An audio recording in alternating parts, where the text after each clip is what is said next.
Allu Arjun next project AA23 announcement వచ్చింది. Lokesh Kanagaraj direction లో ఈ సినిమా ఉండబోతుందని 2026లోనే షూటింగ్ మొదలవబోతుందని ఒక వీడియో రిలీజ్ చేశారు మైత్రి మూవీ మేకర్స్.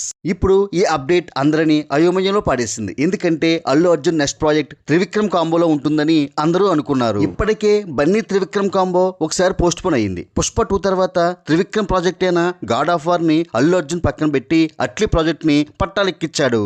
దీంతో మనస్తాపం చెందిన త్రివిక్రమ్ ఆ ప్రాజెక్ట్ ని ఎన్టీఆర్ దగ్గర తీసుకెళ్లి ఎన్టీఆర్ తో ఓకే చేయించుకున్నాడు. దాంతో ఎన్టీఆర్ డ్రాగన్ తర్వాత ఈ సినిమా మొదలవుతుందని అందరూ అనుకున్నారు. Allu Arjun Atlee combo movie AA22 shooting ఒక కొలిక్ వచ్చిన తర్వాత ఏమైందో ఏమో కానీ మళ్ళీ ఆ ప్రాజెక్ట్ అల్లు అర్జున్ దగ్గరికే వచ్చిందనే టాక్ వినిపించింది. అట్లీ మూవీ తర్వాత త్రివిక్రమ్ సినిమానే అంటూ బన్నీవాస్ కూడా కన్ఫర్మ్ చేశారు. అలా ఎన్టీఆర్ ను వదులుకుని మళ్ళీ అల్లు అర్జున్ దగ్గరికి వెళ్ళిన త్రివిక్రమ్ కి బన్నీ నెక్స్ట్ సినిమా లోకేష్ కనకరాజ్ తో అంటూ అనౌన్స్మెంట్ వీడియోతో షాక్ ఇచ్చారు మేకర్స్. దీంతో త్రివిక్రమ్ కి ఏం చెయ్యాలో అర్థం కావడం లేదు. ఎందుకంటే లోకేష్ కనకరాజ్ సినిమా అంటే ఒక సంవత్సరం గ్యారంటీగా పడుతుంది. అసలు Trivikram project God of war ఉంటుందా, ఉంటే ఎవరితో ఉంటుంది అనేది ఎవరికీ అర్థం కావడం లేదు. ఇటు అల్లు అర్జున్ తోనూ కాక అటు ఎన్టీఆర్ తోనూ కాక రెండింటికి చెడ్డ రావల్లా మిగిలిపోయాడు త్రివిక్రమ్. ఇక త్రివిక్రమ్ ని ఆ మురుగునే కాపాడాలి. ఈ ఉదంతంలో తప్పెవరిదో కామెంట్ చేయండి.